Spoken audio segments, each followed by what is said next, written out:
Então, nós como Igreja Batista temos algumas crenças, alguns valores, na verdade.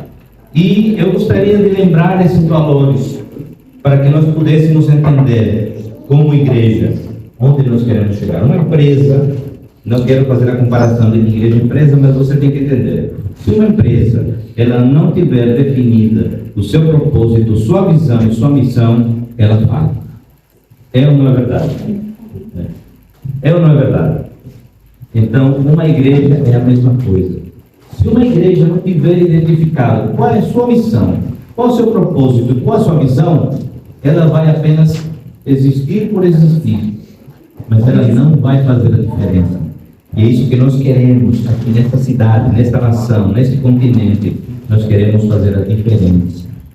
Nós queremos dizer que somos uma igreja que glorifica o nome de Deus e que obedece a voz de Deus.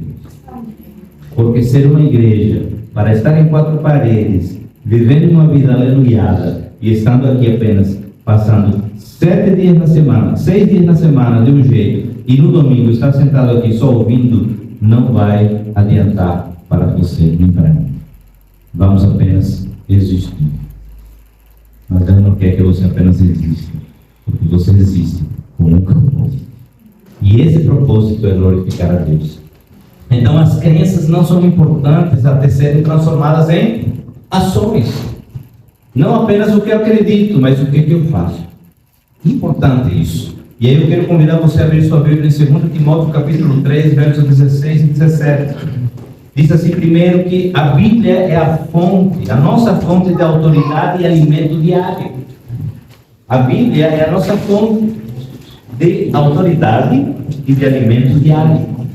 2 Timóteo capítulo 3, versos 16 e 17 diz assim, então, toda a Escritura, ele disse assim, não só uma parte, não só a parte que convém a você, ele disse, dos três, toda a Escritura é inspirada por Deus e proveitosa para ministrar a verdade, para repreender o mal, para corrigir os erros e para ensinar a maneira certa de... Eu gosto muito dessa tradução.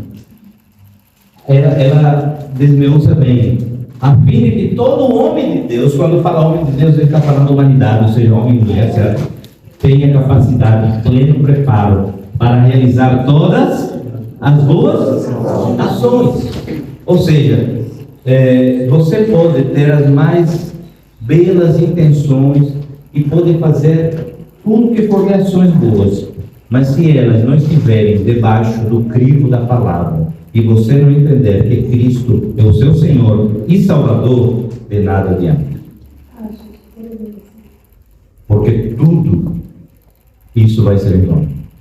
No dia que a gente estiver na presença de Deus, Ele vai dizer, muito bem, meu filho, Estevão, você pregou, você esteve lá, você fundou a igreja Ágape em Portugal, na Espanha, na França, na Europa toda, no mundo todo, mas você não amou.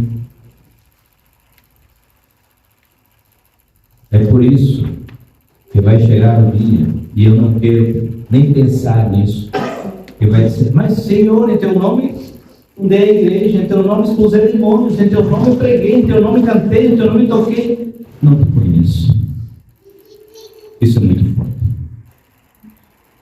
Eu quero chegar à presença do Senhor e que Ele possa dizer, meu filho, cuidaste de meia dúzia de pessoas, mas cuidaste bem.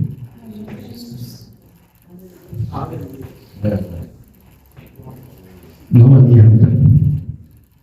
Como disse o Senhor a um homem que disse, agora estou rico, abastado, vou guardar aí meus celeiros, tudo, e vou viver a minha vida. De que adianta ganhar o mundo inteiro e perder a sua? Nós como igreja então entendemos que a palavra de Deus é a única e completa, confiante e verdadeira autoridade. Aceitamos a Bíblia como nosso manual para viver. Se você ouvir alguém, incluindo eu aqui nesse púlpito, e dizer que a Bíblia está errada ou que está incompleta, é heresia, porque a Bíblia ela é completa em si. Muitos pastores estão caindo no erro de dizer, mas tem que contextualizar. Não, a Bíblia é acultural, atemporal. Ela existiu lá no início, vai existir hoje e existirá pela eternidade. Tudo passará, mas as minhas palavras não passarão. Obrigado. Você está chorando. Mas assim, é isso que nós precisamos entender, amados. Nós precisamos entender que os dias estão difíceis e que muitas vezes esse púlpito não é usado para pregar esta palavra, mas palavras humanas. Deus me livre de parar aqui e ser apenas um corte. Deus não me chamou, nada contra os cortes. Até estudei algumas coisas interessantes que eu gosto. Mas a minha posição aqui é ser pastor. E pastor auxiliar, porque o pastor principal dessa igreja se chama o Espírito Santo.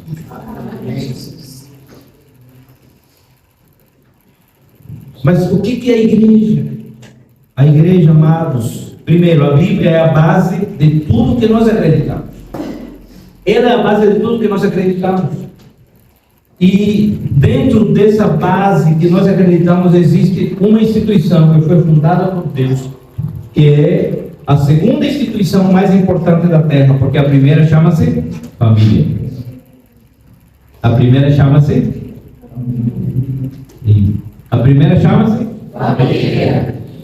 Olhe, se você está com sua esposa, com seu esposo, olhe para ele, olhe para ela e diga: você é importante. Se você não está, depois você em casa fala, se seus pais estão longe, sua mãe, seu esposo, não sei. Mas veja bem, essa é a importância da família. É a primeira instituição mais importante da terra. Mas há uma segunda instituição mais importante. E essa segunda instituição mais importante chama-se Igreja do Senhor. Mas como assim? Não é o Estado? Não é o presidente? Não, é a igreja. Só que acontece que a igreja muitas vezes fica cega, achando que não tem autoridade e se submete àquilo que o Estado diz. Nós somos uma igreja que tem autoridade não dada pelo Estado, não dada pelo presidente, não dada por homens, mas dada pelo Rei dos Reis e Senhor dos Senhores, Jesus Cristo. Ele que deu autoridade à igreja. O que Cristo vai dizer hoje? Ele nos dá em Mateus capítulo 28, 18 e 20, ele disse: olha, vão por todo mundo, preguem o Evangelho a toda criatura, batizem em nome do Pai, do Filho e do Espírito Santo. E mais? Eis que eu estarei convosco todos os dias, até a consumação do século. É isso que Deus quer. Deus nos disse assim: olha, vai, cria uma estrutura linda, bota aí um data show, um painel assim, LED de 200 polegadas, e começa a pular aí com a galera, que vai ser muito massa. Isso é bom, é legal, podemos até fazer isso. Mas se vivermos a vida em função disso, a gente vai esquecer o nosso propósito. E o nosso propósito não pode ser esquecido. Mas dentro dessa estrutura da igreja local, justamente eu quero, em Colossenses capítulo 1, verso 18, ele vai dizer que a igreja é autônoma. Diz: ele é o cabeça do corpo. Quem é o corpo? A igreja. Quem é a igreja? Ele é o princípio e o primogênito dentre os mortos, a fim de que em absolutamente tudo tenha. Sabe o que é supremacia? Você sabe o que é supremacia? Ele tem o controle de tudo. Ele tem o controle de tudo. Então, se eu estou vivendo uma vida como igreja, onde Cristo não tem o controle da minha vida, atenção, porque então Ele não é o cabeça da minha vida. O cabeça da minha vida sou eu. E o que eu faço? Então, vivo minha vida como eu quero. O que Paulo vai dizer? Olha, não vivo mais eu, mas Cristo vive. As coisas passadas que eu vivia, agora não vivo em Cristo Jesus.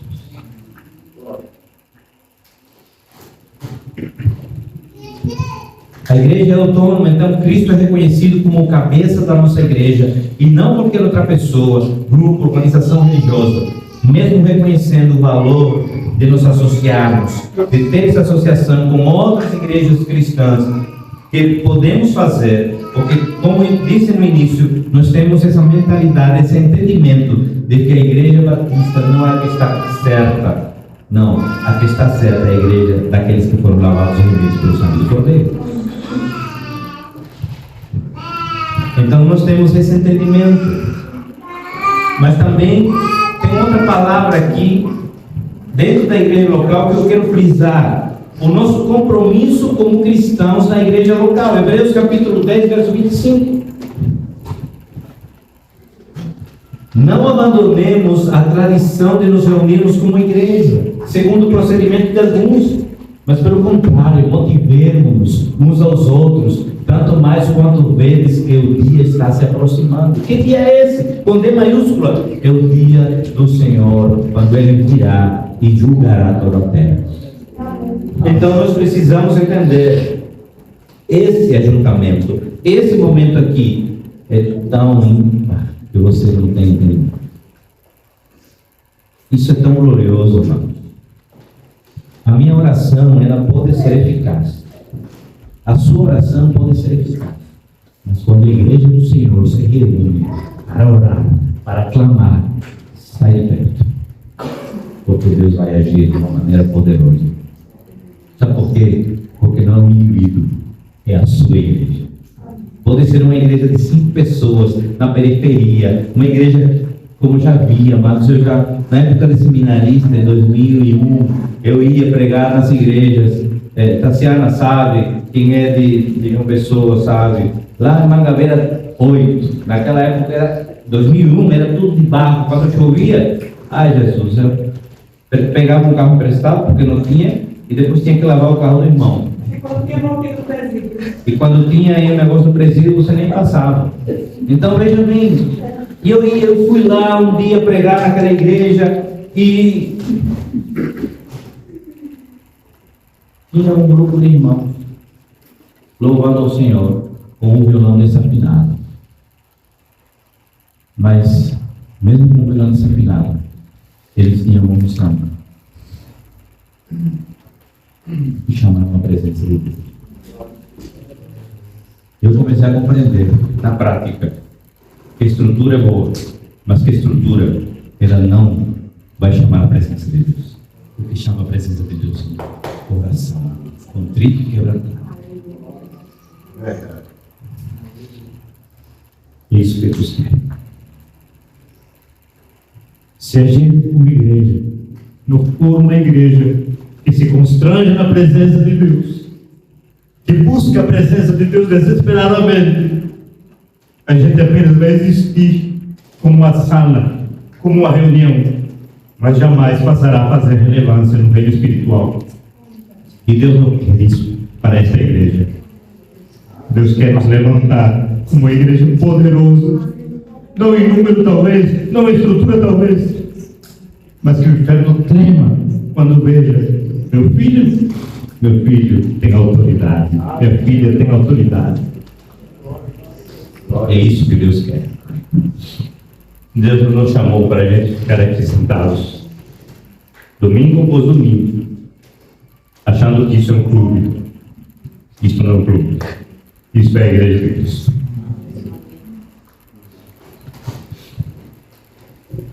A igreja é autônoma, mas a igreja também precisa ter o compromisso dos cristãos. A igreja local é a expressão visível do corpo de Cristo. Nenhum salvo pode viver fora da comunhão do corpo. Não sei se você já prestou atenção, quem gosta de churrasco, quando uma brasa sai fora, acontece o que com ela? Ela se apaga. Ela se apaga. Ela se apaga. Mas quando ela está dentro, junto com as outras, ela está em fogo vivo, ardendo. É isso que Deus quer dizer. Não fique isolado. Mas ontem eu cheguei lá e pensa, Avelino olhou para mim feio. O pastor nem falou comigo. Você não vem aqui por causa de Avelino nem por causa do pastor. Você vem aqui para cultuar o Senhor. Se teu irmão às vezes não fala, talvez não venha. Quantas vezes ele olha, nossa igreja lá no Brasil era uma igreja que tinha quase 1000 membros. E pela graça de Deus, hoje eu estou mais fraco de memória, mas eu sabia o nome de 80% das pessoas. Me abraçava, me amava, tal. Mas com certeza alguém faltava. Porque imagina numa noite você estar lá e muitas vezes as pessoas chegarem depois do culto para você falar, conversar, aconselhar. Alguém tinha que passar desapercebido. Mas o teu coração não pode estar centrado nas pessoas. O teu coração precisa estar centrado na cruz, em Deus, em Cristo. Porque pessoas, elas nos decepcionam. Em algum momento eu posso decepcionar você, meu amado, minha amada, em algum momento. Eu não sou perfeito. Já disse e repito agora, talvez o pior de todos sou eu. Eu não sou perfeito. Não olhe para as pessoas, se comprometa com Cristo, se comprometa com seus irmãos e entenda, ao você se tornar um membro da igreja, você, seja pelo batismo, seja por carta, ou seja por aclamação, você se torna parte do corpo da igreja local e assume compromissos com a igreja. Pensa quem trabalha comigo nesse tempo sabe que eu não sou o pastor de ficar cobrando. Sabe por quê? Porque se você entendeu que assumir um compromisso, é você e Deus. Jamais liguei para alguém, mas rapaz, não chegaste no domingo no culto, por quê? Nem vou fazer isso. Talvez eu possa dizer, irmão, senti sua falta, está tudo bem. Mas dizer, por que você faltou no culto? Jamais vou fazer isso. Mas se eu tenho esse compromisso, se eu entendo que eu tenho esse compromisso, eu vou chegar para o líder ou para alguém e dizer, olha, lamentavelmente eu não pude ir, porque tive esse problema.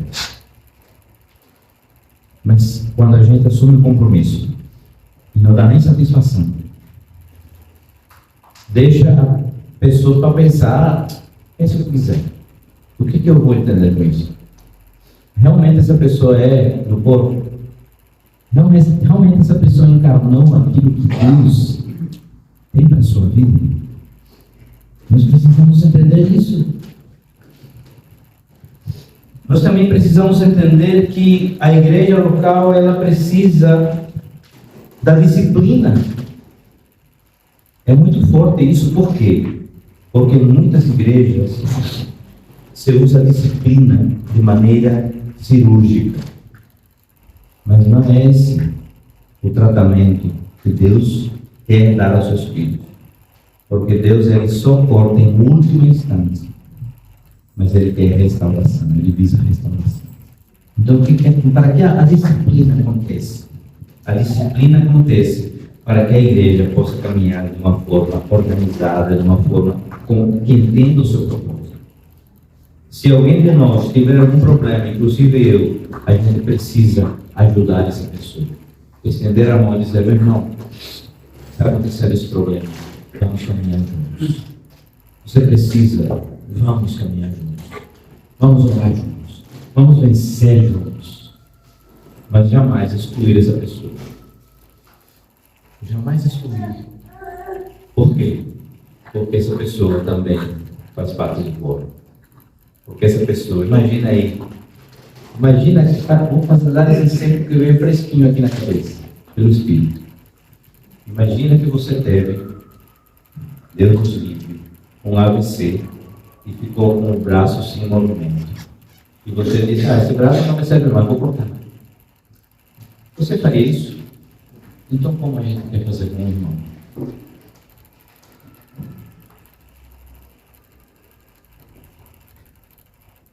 Porque a gente quer dizer, rapaz, Essa pessoa fala demais, essa pessoa grita demais, essa pessoa pula demais.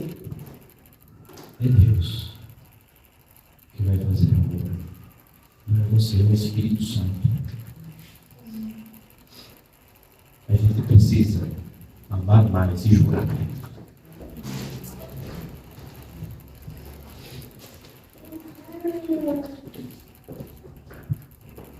João capítulo 13, verso 35.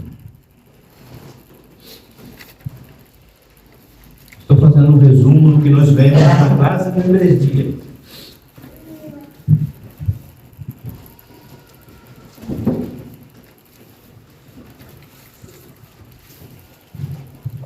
Através desse testemunho, todos reconhecerão que sois meus discípulos. Se tiverdes o quê? Amor uns pelos outros. E amor, novamente repito, não quer dizer Júnior. Cara. Isso não é amor. Amor é dizer, Júnior, você precisa me ajuda. Chega, Júnior. Eu vou te ajudar. Está fora. Vou te ajudar, Júnior. Amor é isso. Amor é demonstrar com atitude. Não é dizer, eu te amo. Fazem amor, né? Não. É demonstração com atitude. É ver meu irmão que está assim e dizer, meu irmão, eu estou aqui. Vou te ajudar. Vou pagar o preço com você. Vamos juntos. Vamos caminhar juntos.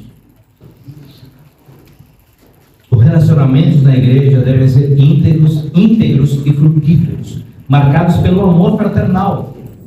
É comum numa convivência social surgir problemas, é verdade, a gente vai ter problemas, dificuldades. Mas isso não quer dizer que eu vou cortar o meu irmão.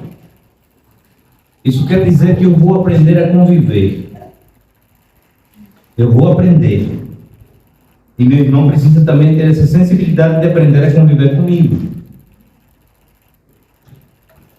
Mas eu não vou cortar.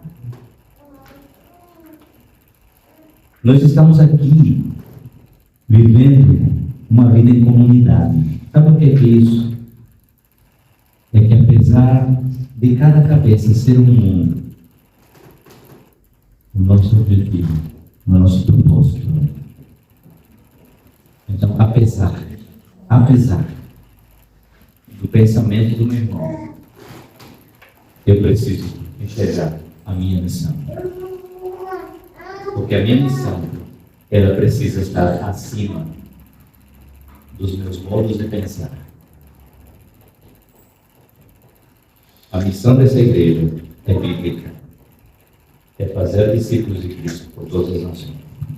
Não é fazer convertidos. Não é encher de membros. Não, é fazer discípulos. Jesus caminhou com 12. Cortou a orelha do servo de mal. O outro roubava, mas ele caminhava. No final, cada um seguiu o seu caminho. Pedro decidiu ser restaurado. E foi restaurado. Judas, ele tirou sua vida. Mas Deus, por Jesus, deu oportunidade a todos. Nós temos oportunidade como igreja. Também existe uma questão que nós prezamos muito, que chama-se o sacerdócio de cada cristão. 1 Pedro, capítulo 2, verso 9. Porém, vós sois geração eleita, sacerdócio real, nação santa, povo de propriedade exclusiva de Deus. Veja bem, olha, você é isso, você é uma geração eleita, você é sacerdócio real, nação santa, povo de propriedade exclusiva de Deus. Só que não para por aí. O que continua dizendo? Cujo propósito, isso faz toda a diferença. Ou seja, você não é tudo isso só porque você é lindo e maravilhoso. Você tem um propósito, é proclamar as grandezas daquele que buscou o cocô das trevas para sua maravilhosa vida. Proclamar. Esse é o propósito. E como que eu vou proclamar se eu ando sempre com a cara fechada para as pessoas? Olha, quem trabalha na Repsol, né? Irmão, quem trabalha lá. Sabe que tem cada cliente que dá vontade de dar um coice. Mas eu preciso matar o meu eu. Matar o meu eu. Eu sou tranquilo, manso. Agora, ele sabe, quando eu dou medo, preciso matar o meu eu. Eu dou cada resposta, cada coisa, às vezes.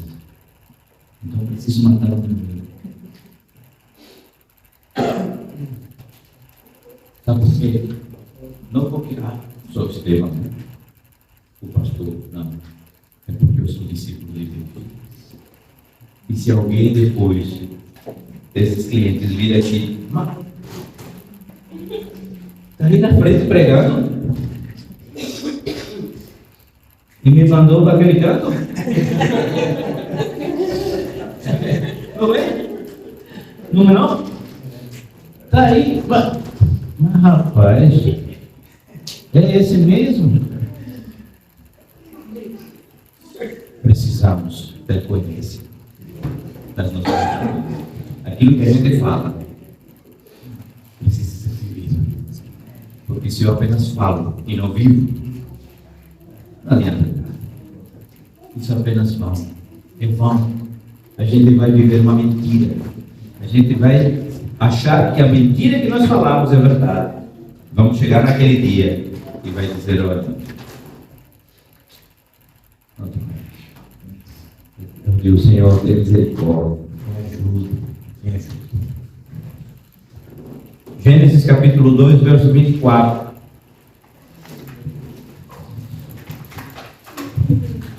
Por esse motivo é que o homem deixa a guarda do seu pai e sua mãe para se unir à sua mulher, e ele se tornará uma só carne.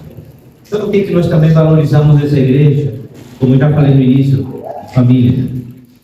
Família. E o que é família? A nossa igreja encara a família como a mais importante sociedade criada por Deus. A família criada por Deus vem de um homem e uma mulher. É outra coisa que nós notamos. Mas tem uma mentalidade antiquada. Não é antiquada, é princípio. Princípio. Hoje nós vemos, e isso está sendo gravado, vai para o YouTube. Eu não sou homofóbico. Pelo contrário, eu gostaria que muitas pessoas chegassem aqui para ouvir a palavra. E não vão ouvir uma palavra de julgamento. Não, vão ouvir uma palavra de amor. Quem ouve uma palavra de amor entende como é diferente. Eu já fui cortar uma vez o cabelo com uma pessoa trans. E conversava. Cortava o meu cabelo e ela conversava. Eu dizia, tal, está conversando. Aí ela olhou e disse, e você faz o quê? Eu digo, eu sou pastor. Você assustou assim. Como é? Isso no Brasil. Olha, nunca tive uma conversa assim amena com um cristão, ela disse. Ou ele, não sei. E eu disse, por quê? Não, porque me julgam. Eu digo, olha, aquele que tem poder para julgar, chama-se Deus, Senhor. Mas eu posso te falar uma coisa, Deus te ama. E Jesus tem um propósito na tua vida. Só que a gente já vai julgar. Tu é homem, né? Deixa isso com Deus. O Espírito Santo ele convence do pecado, da justiça e do juízo. Ou será o Espírito Santo? Nem eu. Agora a gente precisa, sim, entender que como igreja, a família é formada por um homem e por uma mulher. Porque homem e mulher criam filhos. Homem e homem não tem poder de reproduzir nem mulher com mulher. Isso eu posso dizer sem menor sombra de dúvida, porque isso é biologicamente correto. E não vou julgar a pessoa por fazer isso ou aquilo. Não, vou entregar a Deus. O meu papel é ensinar. Se a pessoa quiser aprender, amém. Se não, é com Deus. Em nome de Jesus, eu creio que essa igreja será um lugar onde muitas pessoas vão se entregar a Jesus. Pessoas de todos os tipos. Por quê? Porque Deus não olha. Se você vinde como está. Vinde como está. Agora precisa, sim, ver uma transformação. Aquele que roubava, não rouba mais. Aquele que matava, não mata mais. Aquele que se embebedava, não se embebeda mais. Por quê? Porque agora você é uma nova criatura.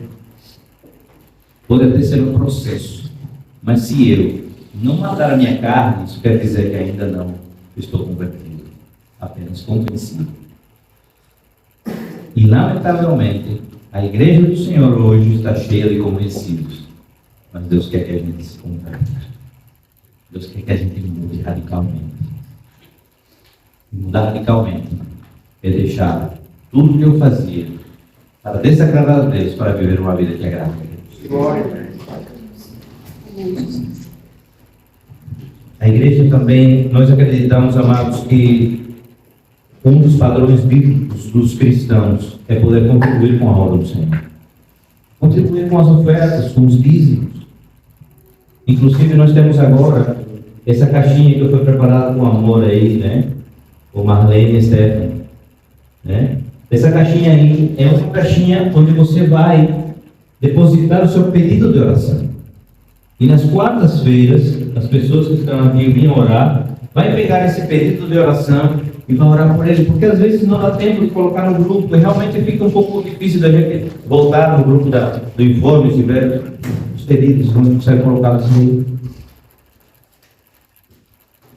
Eu falei da caixinha, mas era do dízimo que estava falando. A gente precisa entender que o padrão bíblico do cristão é ter um coração bondoso, generoso. Nós temos também aqui a colheita do amor. Essa colheita do amor de abençoar uma família essa semana.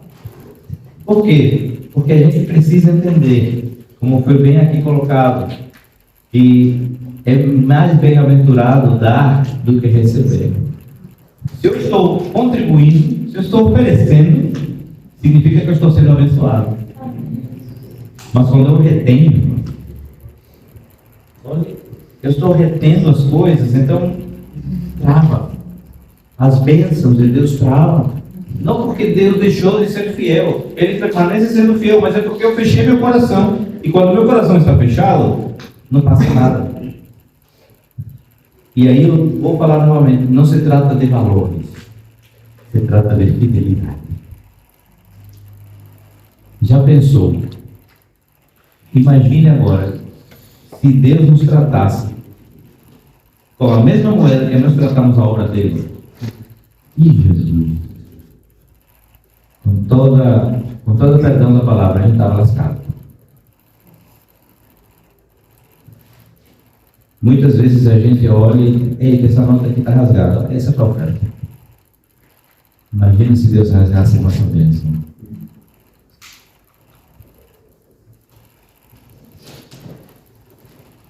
Nós também entendemos que, como igreja, nós precisamos ter a vida dirigida pelo Espírito. Efésios capítulo 5, verso 18. Efésios 5, 18.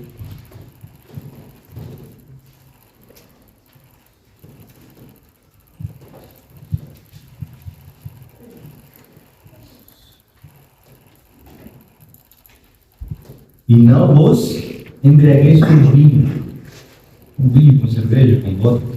Não vos embriagueis com nada que seja alcoólico, que leva à devassidão.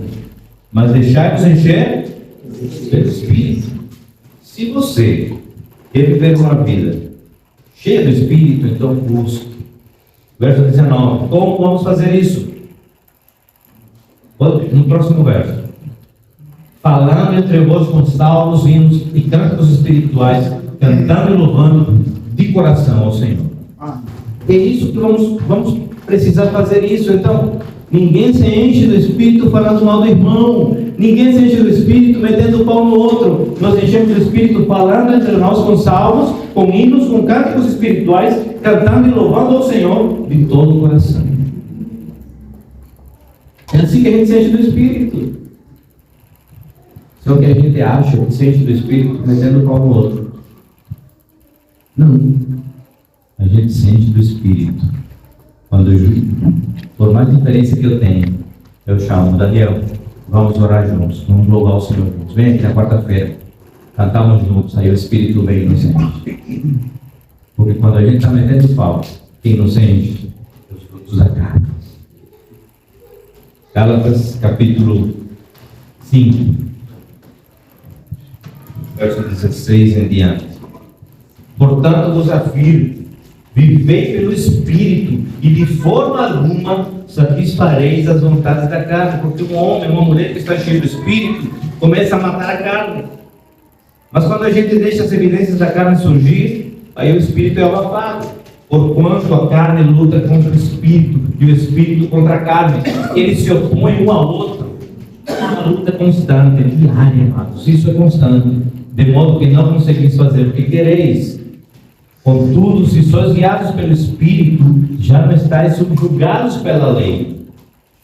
Ora, as obras da carne são manifestas: imoralidade sexual, impureza, libertinagem, idolatrias, feitiçarias, ódio, discórdia, ciúmes, ira, egoísmo, dissensões, facções, inveja, embriaguez, orgias e tudo quanto se pareça com essas perversidades, contra as quais vos advirto, como já vos preveni antes, os que as praticam não herdarão o reino de Deus. Isso é forte. Entretanto, olha aqui como Deus é bom. Ele coloca, em Deuteronômio ele vai dizer, olha, coloco diante de ti a bênção e a maldição. Mas ele diz, escolhe, pois, a bênção. E assim está dizendo aqui Paulo, à igreja da Galácia.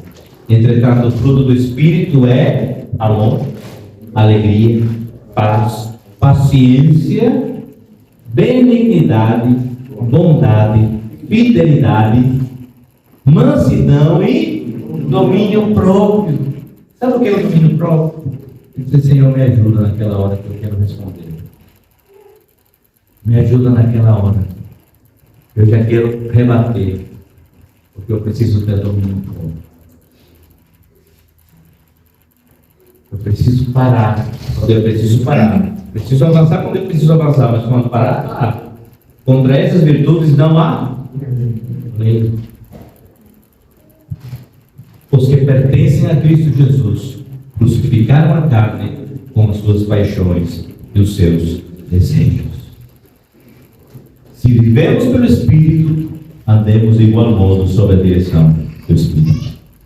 Muito bem. Então, a vida do cristão tem que ser uma vida dirigida pelo Espírito.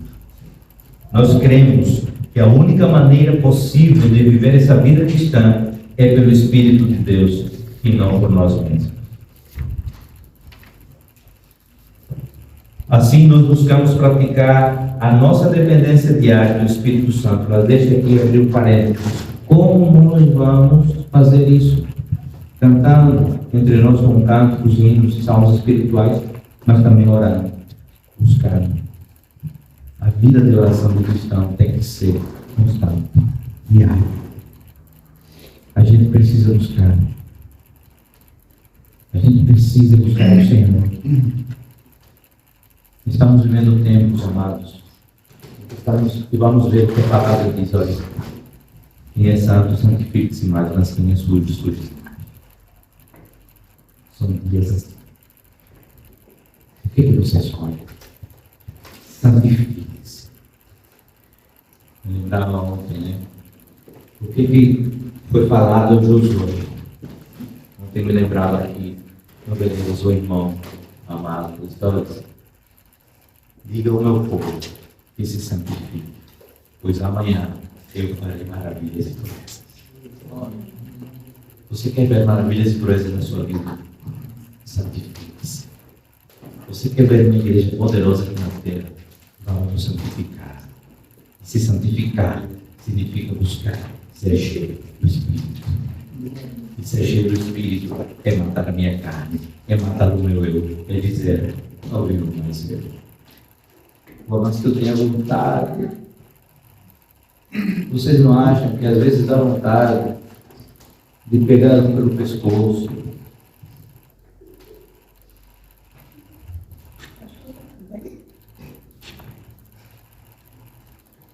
Todos temos, eu sou de carne. Eu sou de carne. Ali tem também de pegar você para outras coisas. É relação. Então todos temos.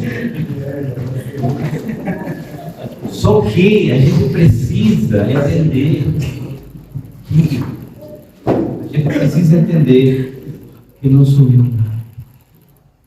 não é Estevão, agora é Cristo. Agora é Cristo. Agora é Ele. Quando me enche do Espírito, eu não vejo mais o meu irmão segundo essa carne. Por mais defeitos que eu não tenho, eu vejo agora Cristo em mim, a esperança da glória.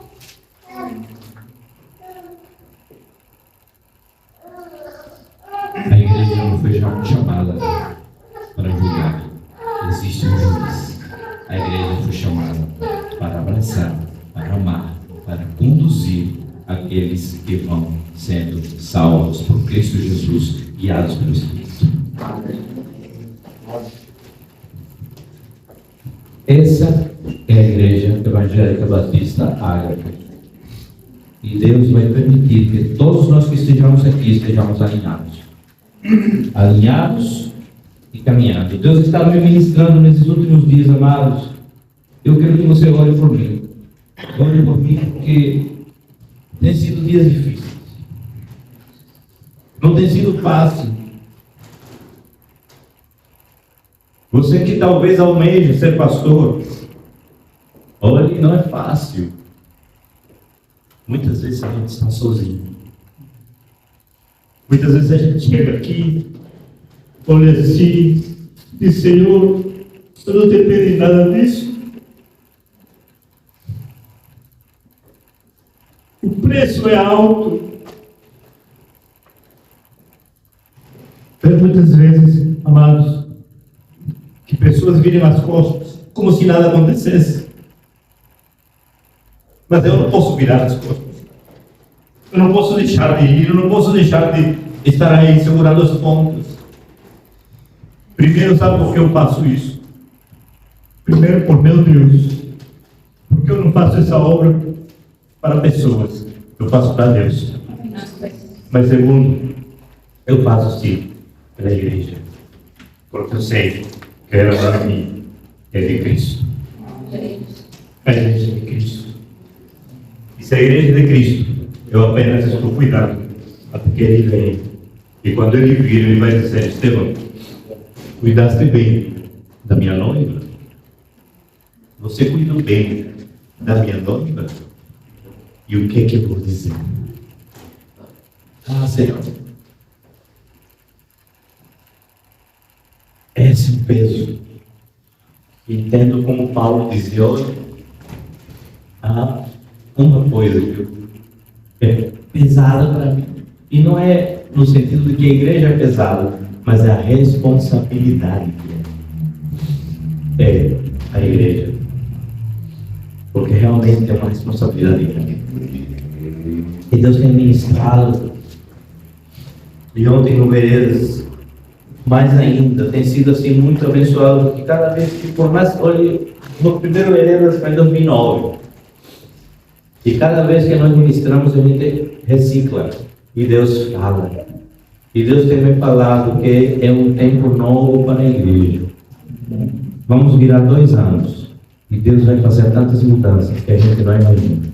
Mudanças estruturais, desde a liderança. Deus vai mudar tudo. Deus vai fazer coisas novas. Eu sei disso. Por isso, ore, clame, me ajude. Porque Deus está fazendo coisas novas.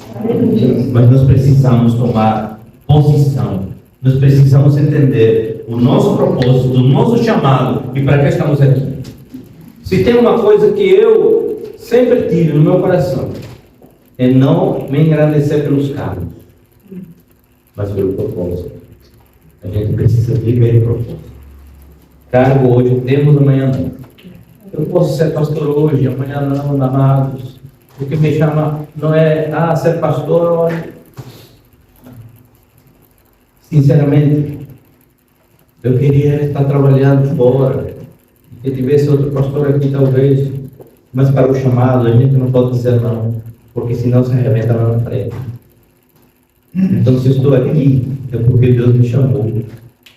Não estou aqui porque, é o que mais melhor sabe falar. Não, tem pessoas melhores para falar aqui, com certeza. Mas eu estou aqui porque Ele me chamou.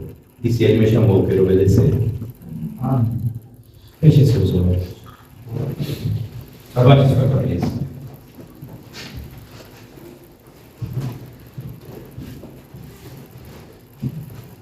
Que nós possamos juntos, amados, viver essa novidade de Deus para nós.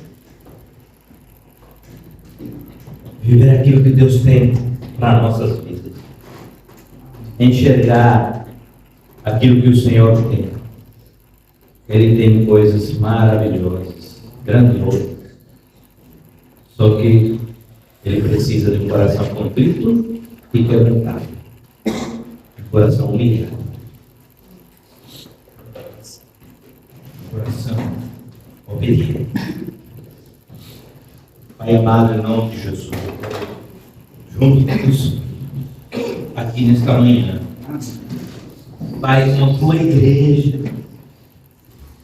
Pai, como tua igreja, eu quero, Senhor, pedir perdão, pedir misericórdia, porque muitas vezes, Senhor, temos agido conforme a nossa vontade. Muitas vezes temos agido, Senhor, conforme a nossa capacidade. Pai, o Senhor não chama capacitados. O Senhor capacita escolhidos. Nos ajuda, Pai. Nos dá, Senhor, um entendimento como tua igreja, de sermos uma igreja que verdadeiramente cumpra seu propósito, entenda o seu chamado e saiba para que estamos aqui nesta terra, neste lugar.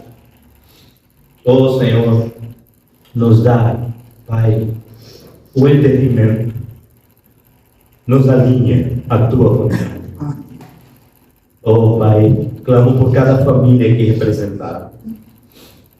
Te agradeço por cada um dos teus filhos, não olhando para defeitos, para virtudes, mas sabendo que é o Senhor que trouxe aqui e que o Senhor vai fazer coisas tremendas, coisas grandiosas na vida de cada família. Mas que muitas vezes, Senhor, nós é que perdemos a oportunidade ao enxergar outras coisas que não são a oportunidade de crescimento, oportunidade de avançar, oportunidade de receber bênçãos. Nos livra de nós mesmos sermos empecilhos de recebermos o teu direcionamento. Nos livra, Senhor, e nos ajuda a prosseguir para o alvo. O nosso alvo chama-se Jesus Cristo, que é o autor e consumador da nossa fé. Assim seja toda a glória, toda a honra, todo louvor, toda adoração, não apenas hoje, mas pelos séculos dos séculos. Amém.